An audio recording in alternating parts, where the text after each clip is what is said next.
नमस्कार, झारखंड समाचार में आप सभी का स्वागत है। आइए जानते हैं सुबह से लेकर शाम तक की तमाम छोटी बड़ी खबरें। इससे पहले इस चैनल को सब्सक्राइब नहीं किए हैं तो प्लीज चैनल को सब्सक्राइब कर बेल आइकन को प्रेस कर दीजिए, जिससे खबरों का अपडेट आपको मिलता रहे।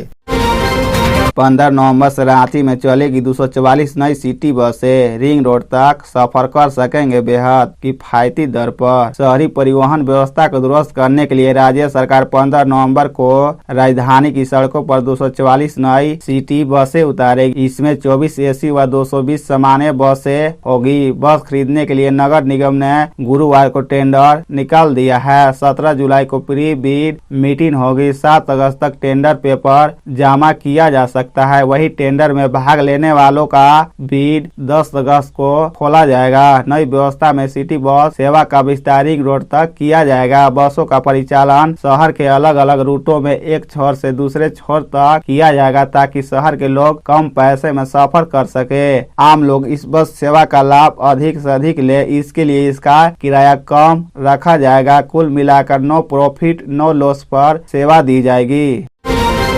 रांची के पुराना अरगोड़ा चौक के पास गोलीबारी। विशाल चौधरी का स्टाफ को मारी गोली। राजधानी रांची के पुराना अरगोड़ा चौक के पास गोलीबारी की सूचना मिली है। इस घटना में एक व्यक्ति के पैर में गोली लगी है। बताया जा रहा है कि पुराना अरगोड़ा चौक स्थित ऑफ फॉरेस्ट के पास विशाल चौधरी का स्टाफ के पैर में गोली लगने की सूचना है। हालांकि युवक की स्थिति अभी खतरे से बाहर बताई जा रही है। घटना स्थल पर हटिया डीएसपी अरगोड़ा और पुनदाग थाना प्रभारी पहुंचे हैं और मामले की जाँच कर रही है।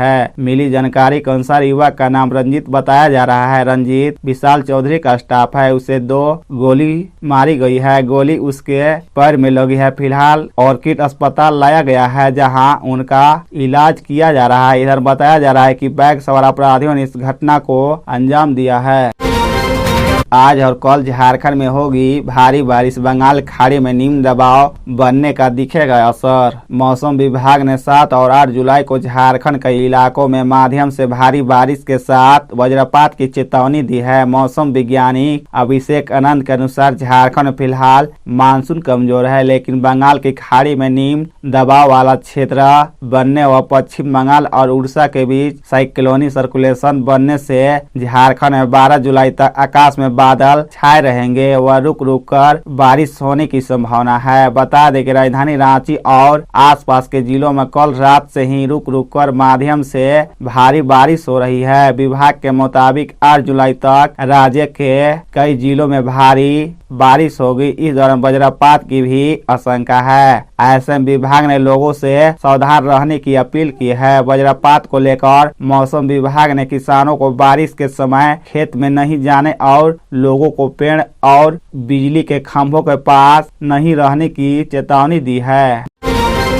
झारखंड में सत्र शुरू होने के 1 माह बाद भी नहीं मिली किताबें। जाने किस जिले में क्या है वितरण की स्थिति। झारखंड के सरकारी विद्यालयों को बच्चों को सत्र शुरू होने के 1 माह बाद भी किताबें नहीं मिली है। 1 जून से नया शैक्षणिक सत्र शुरू हुआ है। गर्मी की छुट्टी के बाद स्कूल भी खुल गया, पर अब तक प्रखंड मुख्यालय तक सभी कक्षाओं की किताबें नहीं पहुंची है। प्रखंड मुख्यालय में जून अंत में किताब पहुंचना शुरू हुआ। सभी कक्षाओं की किताब भी प्रखंड मुख्यालय तक नहीं पहुंची है। रांची बीआरसी में ही कक्षा 1 से 8 तक में से कक्षा 3, 4, 5 और 8 की किताबें पहुंची है। शिक्षक अब किताब ले जा रहे हैं, क्योंकि प्रखंड के विद्यालयों को प्रखंड की ओर से किताब को लेकर कोई सूचना भी नहीं दी गई है। रांची के अलावा अन्य जिलों में भी सभी कक्षाओं की किताब नहीं मिली है। शैक्षणिक सत्र 2023-24 में जेटीआरटी द्वारा किताब आपूर्ति की शर्त में भी बदलाव किया गया था। पूर्व में किताब आपूर्ति के लिए प्रिंटर को वर्क ऑर्डर जारी होने के बाद 90 दिन का समय दिया गया था। इस वर्ष इसमें बदलाव किया गया था। किताब आपूर्ति के लिए प्रिंटर को 90 दिन के बदले 120 दिन का समय दिया गया था। जमशेदपुर बेरमो के नेता बांट रहे धनबाद में टिकट। पशुपति सांसद पशुपतिनाथ सिंह ने कहा कि गैर भाजपा नेता धनबाद लोकसभा से भाजपा का टिकट बांट रहे हैं। खासकर जमशेदपुर में बेरमो के कुछ नेता अभी से धनबाद में भाजपा के उम्मीदवार के बारे में बता रहे हैं। साथ ही कहा कि संसद बनने के लिए अधिकतम उम्र कोई वरीयता नहीं है, संसदीय करना है, कोई पहलवानी नहीं। सिंह ने गुरुवार को यहां प्रभात खबर से बातचीत करते हुए कहा कि अगले लोकसभा चुनाव में अभी लगभग तक 1 वर्ष है। जब तक चुनाव नहीं हो जाता तब तक वे ही यहाँ के सांसद हैं। लेकिन धनबाद को लेकर कुछ नेता ज्यादा ही बेचैन हैं, खासकर जो भाजपा में नहीं हैं। तमाशा बना रहे हैं। कहा कि राजपूत जाति के कुछ नेताओं को लगता है कि धनबाद के सांसद बन जाएंगे। पिछले लोकसभा चुनाव में उनको 8.25 लाख वोट मिला था, जिसमें उनके स्वजातीय वोट मुश्किल से 1.25 लाख होगा। कम से कम 7 लाख वोट दूसरी जाति के मिले हैं। उन्होंने कभी भी जाति की राजनीति नहीं की। गुजरात के कवरिया कर रहे 1.5 लाख मंत्र का जप। इस बार का श्रावणी मेला क्यों है खास? झारखंड के देवघर स्थित बाबा बैजनाथ धाम द्वादश ज्योतिर्लिंग में एक है। यह एकमात्र ऐसा ज्योतिर्लिंग है जो शक्ति पीठ है, यानी एकमात्र ऐसा धाम जहां शिव और शक्ति दोनों एक साथ विराजमान है। इसे शिव और शक्ति का मिलन स्थल भी कहा जाता है। कहते हैं कि बाबा धाम आने वाले भक्तों की सभी मनतें जरूर पूरी होती है, जिसके कारण मंदिर में स्थापित शिवलिंग को कामना लिंग भी कहा जाता है। सावन के महीने में बिहार के भागलपुर जिला में स्थित सुल्तानगंज की उत्तर वाहिनी गंगा से भक्त गंगा जल लेकर कांवर उठाते हैं। बोल बम करते हुए पैदल देवघर तक 107 किलोमीटर की कांवर यात्रा करके देवघर स्थित बाबा धाम में बाबा बैजनाथ का जलाभिषेक करते हैं। इस दौरान भक्त सात्विक भोजन करते हैं और दिन रात बाबा की भक्ति में बिताते हैं। देवघर में हर साल 1 महीने का श्रावणी मेला लगता है, जिसमें देश के कोने कोने से लाखों श्रद्धालु बाबा का जलाभिषेक करने आते हैं।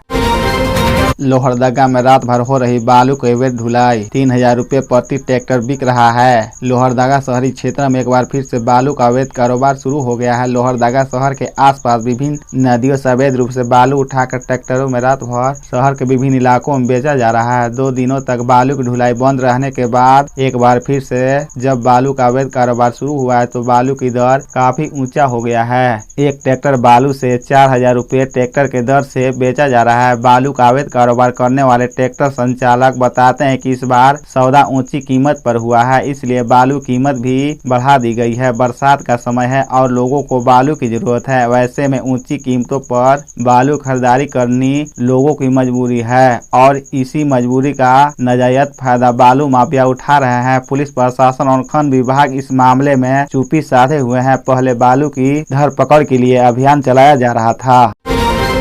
देवघर में 9 एंट्री में लग रही बसें। बाबा मंदिर मोड़ पर बन रही जाम की स्थिति। श्रावणी मेले में देवघर जिला प्रशासन की ओर से बनाई गई यातायात व्यवस्था का पालन नहीं किया जा रहा है और 9 एंट्री में धड़ल्ले से यात्री बसें घुस जा रही है। इससे जाम की स्थिति बन रही है और लोगों को परेशानी हो रही है। गुरुवार की सुबह देवघर से दुमका व देवघर से गोड्डा की ओर जाने वाली कई व्यावसायिक बसें सुबह सुबह मंदिर मोड़ के समीप खड़ी कर यात्रियों को बैठाती देखी गई। यह स्थिति तब है जब इस इलाके में काफी संख्या में पुलिसकर्मियों की प्रतिनियुक्ति की गई है। उस रास्ते से गुजरने वाले लोगों को तथा देवघर से वासुकीनाथ पैदल कांवड़ यात्रा करने वाले श्रद्धालुओं को सुबह सुबह काफी परेशानी का सामना करना पड़ा। बैजनाथपुर मोड़ से आने वाले सभी वाहनों, मोटरसाइकिल, रिक्शा, ठेला, सरकारी वाहनों को छोड़कर शहीद आश्रम से बाएं मुड़कर कुंडा होते हुए जाना है।